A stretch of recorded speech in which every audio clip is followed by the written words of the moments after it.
So we're gonna see rack assisted lunge holds. So whenever we teach a lunge, the first thing we're gonna do is teach a hold. A hold is easier than moving up and down, right? So we wanna make sure we start having people understand you're putting the weight in your front leg. That's the majority of the weight is gonna be in the front leg. So I'm gonna always teach it, there's two ways to do it. We can do it on the rack, we can do it on the wall, but the better way for most people is having two hooks here, they're gonna be able to grab onto like this. But I just teach it if they don't care, I'm always gonna teach it in the rack because I don't have to take out any extra equipment, right? One foot in front of the other, I'm gonna step back, I'm gonna get comfortable, but I make sure both of their knees are bent. That's my goal, and I'm gonna hold here for 10 to 20 seconds on each side, right? So what I'm looking for is, if you're watching me from the side, what I'm looking for is for this knee to go past the toe, right? For that knee to go past the toe and for this heel to stay down, okay? What I don't wanna see is, I don't wanna see that back leg straight. A lot of people will do this, right? I wanna keep that bent leg, but I'm not trying to transfer weight on it. Some people that have knee problems will probably hinge back, so they'll look like this. So you see how my knee is behind my heel at this point? That's not necessarily bad. It's just if somebody has knee pain, they're gonna avoid that knee pain at all costs. So you might have to start them there and slowly transition, trying to see if you can push weight forward. It's also okay, right? We just gotta know where we're starting with each person. If nobody has problems, hey, this is really hard. Let's start with 10 seconds and build up to 20, right? But I do wanna have that knee to go past the toe if we can. It's gonna allow me to eventually have more flexibility with my ankles, right? You're gonna try to get to a comfortable depth. So it's another one we can increase, right? It might start, let's act like I have a rack here, right? So it might start here. And then next time I come in, I might be able to go down here. But I'm working on depth, and then I'm working on time too at the same time. If I can get 20 seconds of this depth, then I'm gonna work down. All right, but I wanna make sure I can get that full flexion, and I wanna make sure they're using their quads. I'm asking them, where are you feeling your quads, your hamstrings? If they're feeling their hamstrings, something's off. They're probably putting more weight in their back leg at that point, right? All right, let me see. Oh yeah, and the chest. So another one I'm talking about is, I wanna make sure I'm teaching the chest. The chest is gonna be slightly leaning forward. It's not like a squat when I'm be leaning straight up. I'm gonna be slightly leaning forward because eventually it's gonna, in all the step-ups, lunges, Bulgarians, it's gonna teach me to put all my weight in my front leg, right, eventually. So I'm always looking at what I'm gonna need later and bring it back now, right? So I'm gonna definitely have my weight slightly lifted forward with my chest. I'm gonna use my rack to drop my hips, right? So I'm gonna make sure I'm using the rack, and like we talked about, the depth is on the hips, right? Just because you bend your knee doesn't mean you're lower. I wanna make sure that my hips are getting lower, right? My hips are always gonna try to get lower. I'm gonna go grab us some weight, okay? And we don't wanna, and try to make sure we're emphasizing, don't lean on your back leg. So a lot of times I'll say, hey, I want 80% of your weight in your front leg, 20% of your weight in your back leg, or 90-10, something like that. And they'll tell me, oh, I'm feeling like 30%. I'm like, that's okay, just slowly transition more weight in the front leg, right? If they can tell you 30%, that's great, they're already ahead of the game. Okay, so, you notice how it says rack or human assisted, right? It says rack or human assisted. One thing I could do is I can use myself to know how much weight they're putting on their arms. So after, let's say it's been like 2 months and they're still on, or 4 months, let's say, and they're still in that hold, they can't reverse lunge yet. I want us understanding what's going on in their body. So what I'll have you do is, for example, go ahead and put your stuff down real quick, and I'm gonna show you something. So I'm gonna use you as my client, I'm gonna be a coach. What I'm gonna have you do is I'm gonna have you give my hands. You're gonna take a step back here, and I want you to put as much weight into my hands as you need to. You're gonna get down into a hold on a lunge. There you go, lean forward, keep that heel down. Exactly, so I know how much weight she's using. This is my way of knowing how much weight she's using. I don't feel like, oh, that's great, you're not using a lot of weight. We're gonna transition you to reverse lunges now. See what I'm saying? So that's a rack assisted versus a human assisted. I'm still relying on my hands. I might also get down, kneel, and that way I have more support for you. Act like you're gonna use your hands a lot more. Yep, more than you did. And you're gonna put more weight. Yep, there you go, keep bending your knees. You see I'm assisting you? So I have to be able to do this, right? If you're not comfortable doing this with somebody that's heavier, don't even ask them to use their hands. The other one you can do is have them hang on to one and the other hand on you, right? I just wanna make sure that they know that I'm there for them. At the same time, if they're doing a hold, I'm standing right next to them. I'm either touching them or I'm having them see that I'm looking at them to make sure if somebody has knee pain, this is one of those that they're just really uncomfortable doing with knee pain. Any kind of knee pain, people are like, I don't want to be close to any kind of knee pain.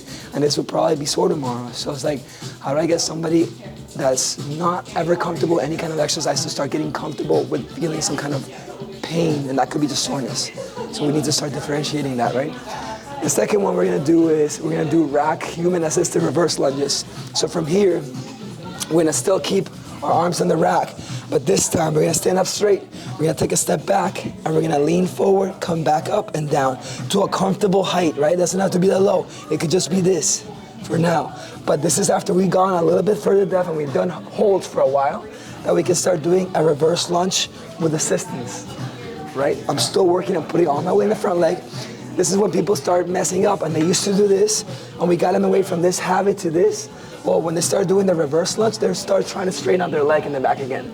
So we're gonna make sure that both legs are bending. That's the one thing you're looking at, is both legs are bending.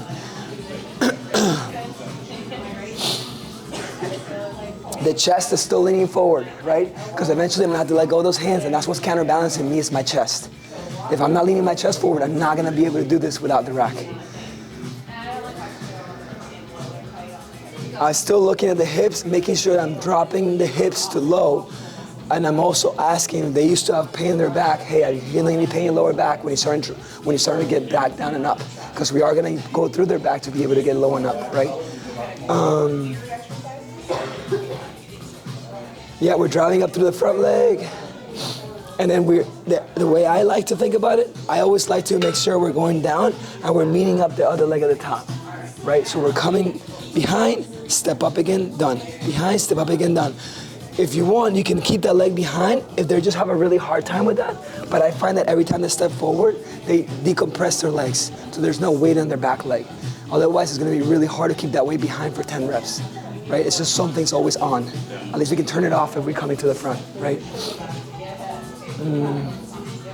And the front leg, tripod of the foot. Keep your foot tripod on the front leg.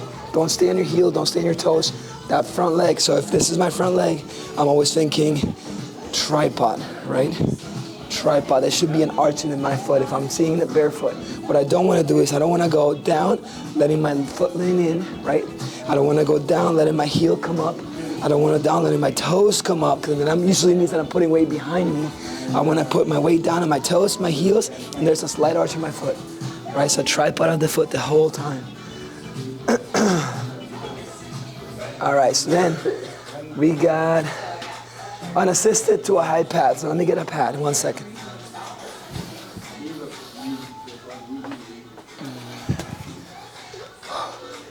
So I can try to see if we can tap this. So what I'll do is, hey, we're gonna keep your hands in the rack close.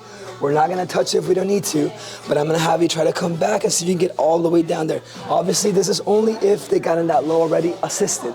They haven't even got in that low already assisted. Hey, you're gonna keep your hands close. Let's step back, try to balance, and then back up. That comes first before we even come down there. So, assisted holds, assisted reverse lunge, unassisted reverse lunge, but it doesn't have to be to a pad. Comfortable depth, always. Comfortable depth, and then slowly transition into getting lower and lower to their knee. Right? All the cueing stays the same, right? Chest forward, knee forward, heel toe on the ground. I'm bending both legs. I'm breathing down, exhaling, going up. Any questions on those three so far? No? All right, so we got assisted three-way lunge. So a three-way lunge, we're gonna be one leg here. We're gonna go forward now. Right? We're gonna go laterally, so a hockey squat almost, and then we're gonna go backwards. Right? So this leg next to the rack stays put. The right leg is the one that moves. Right? So one leg stays put. So in this case, my left leg stays in, my left leg stays still, my left leg stays still, my right leg's moving around my left leg. And then when I get all my reps, I go back and I'm using my assistance, right? I'm staying as close as I need to this rack. The hardest one for them probably be the lateral lunge, because you won't be able to, you have to start pretty close to the rack to be able to use the rack to help you, right? For the lateral lunge, it's probably gonna look like this the first couple of times. That's okay, just gonna build in that depth, right? You're gonna build in that depth. And then we're gonna do an assisted lateral lunge. So apart from that, We're gonna have both hands. Let's say I'm going towards my right side. I'm gonna stay on the left side of the rack. I'm gonna have my both hands, but eventually it's gonna be my left hand. So I'm gonna step out to my right. I'm gonna go down, and I'm gonna use the rack to come up, right? Step out to my right, go down, come up. My foot stays pointing forward, and my knee goes out to the side. I'm sitting back, right? So if I'm looking at it from the side angle, I'm sitting back. What I don't want you to do is I don't want you just to push your chest forward. I want to sit back on my hip. So you're gonna be comfortable sitting back on their hip. You're gonna warn them, you're gonna feel a lot of a lot of work in the inside of the leg, right? So whatever leg is straight, you're gonna feel a lot of work in that inside of the leg, right? Let me think. That's another one that is, like we just talked about, it's just gonna be according to depth, according to comfort. Start there, making sure it's really uncomfortable feeling on the groin. They're probably not used to it. Give them time to get comfortable. It's not gonna take 1 or 2 or 3 sessions. It might take more than that. But we wanna make sure they're confident. Confidence is first, right? Questions on any of those? Assisted? No? You might only have to use one arm really to feel really comfortable. So you can keep your left arm on the rack, go out there, and come back up with your left only, right? Once they start feeling more and more, you can start lightly tapping it, keeping one finger in front, right? But as long as your chest leaning forward. If you're asking them to push their hips back and keep their chest back, they're almost always gonna fall backwards. You have to get counterbalance yourself by keeping your chest forward.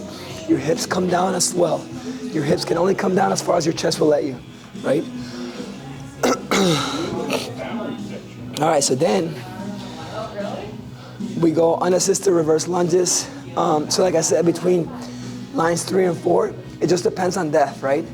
The first one, you're trying to get down to the pad, but if you can't get down there yet, we're going to a comfortable depth. The second one would be, if I took, let's say you got to that pad, I would take that pad out. I would expect you to get that low every time, right? That low every time.